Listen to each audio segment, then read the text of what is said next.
Ay, nako. Kawawa ka naman ngayon, boy.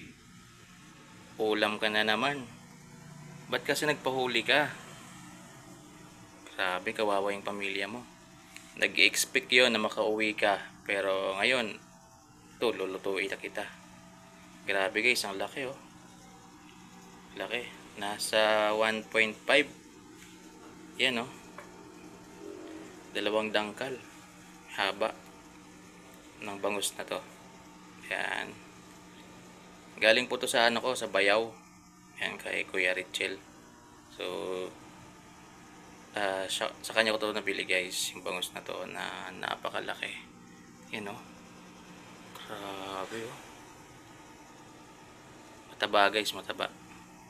Kasi masarap yung bangus dito guys sa amin, sa New Washington.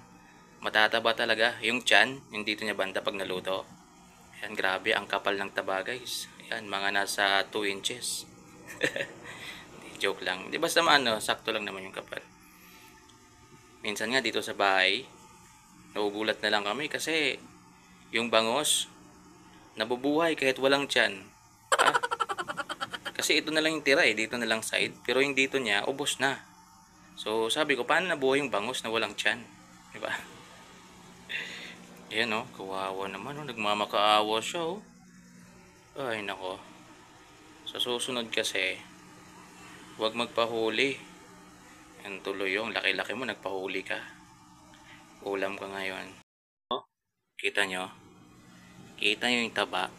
Diba makapal oh, ayan oh. Ayan. Dito. Oh. Grabe. Dito guys, malalaman mo kung mataba talaga yung isang bangus. Ayan, ang ingay naman ng ceiling fan. So, ngayon, ito lang yung lulutuin namin, yung ulo. Isisigang namin to. Tapos ito, gawin ko dito guys, paksiw na lang ito. Ayan, paksiw na lang yan. Tapos ito, isisigang namin. Kasi napakasarap nito guys sa sinigang.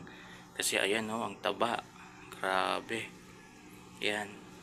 Kasi ako guys, mapili talaga ako sa bangus. So pinipili ko talaga pag bumibili ako. Ayun oh. Ayan.